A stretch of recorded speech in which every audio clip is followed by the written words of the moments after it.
আপনাকে একটা ছোট্ট কথা বলি।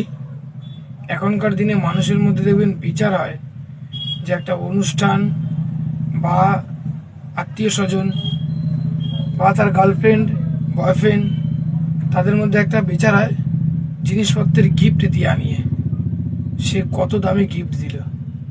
ঠিক এইরকম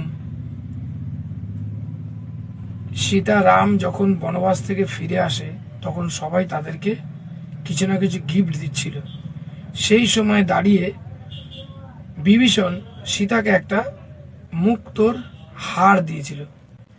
সেই হারটা সীতার মনের মধ্যে একটু সংকোচ হয়, বিভীষণ দিল। সেটা আবার রাম বুঝতে পারে। রাম বুঝতে পেরে তখন বলল যে সীতা, তুমি এই গিফটটা তোমাকে যখন উনি বিভীষণ দিয়েছে, তুমি সবাই কারোর মধ্যে এখানে দিয়ে দিতে পারো এই গিফটটা। তখন ও কী করলো, চারিদিকে ঘুরে দিল হচ্ছে হনুমানকে। হনুমানকে দেওয়ার পরে ওই মুক্তোটা হনুমান দাঁত দিয়ে কেটে কেটে কেটে কেটে ভেঙে মাটিতে ফেলে দিচ্ছে। এইটা দেখে বিভীষণের, লক্ষণের এবং সবারই একটা ইতস্তত বোধ হলো যে এত দামি একটা জিনিস তাকে গিফট করে সে ফেলে দিচ্ছে। তখন তাকে সবাই মিলে জিজ্ঞেস করলো যে তুমি এই গিফটটাকে ফেলে দিচ্ছ কেন? তোমাকে গিফট দিল, তুমি তাকে কুটো কুটো করে ফেলে দিচ্ছ। তখন হনুমান বলে যে আমি এই মুক্তোর মালাটার মধ্যে আমি দেখছি কোথাও আমার সীতারাম আছে কিনা। তখন প্রত্যেকটা ভাঙার পরে বলছে না, এর মতো কোনো সীতারাম নেই, তাই এটা আমার কাছে না পাথর কুচির মতো মূল্যহীন জিনিস। তখন সবাই বলছে তাহলে তাহলে তুমি এখন এত বড় কথা বললে, তাহলে তোমার গায়ে কোথায় সীতারাম লেখা আছে? যে তুমি এই শরীরের মধ্যে, এই শরীরটাকে তুমি বিরাজ করছো, শরীরে কোথায় লেখা আছে?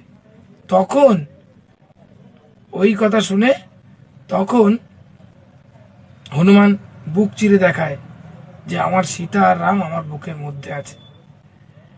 তখন কি করে রাম, তখন কি করে যে হ্যাঁ, আমার এই হচ্ছে আমার সব থেকে বড় ভক্ত। তো রাম তখন নিজেকে ওর কাছে সমর্পণ করে, গিফট হিসেবে দেয় রাম যে আমি তোমার গিফট।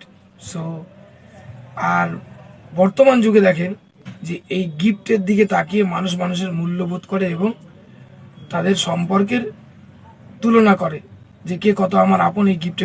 আসলে আপন সেটা না, আপন যে হয় যে প্রেমী, যে ভালোবাসে, সে তার ভালোবাসাকে বুকে রাখে, বুকে থাকে ভালোবাসা। কখনো গিফট বা মূল্যবান জিনিস দিয়ে বিচার আচার করা যায় না। এটাই সেই পুরনো যুগ থেকে আমাদের শেখা উচিত এবং শেখানো হয়েছে।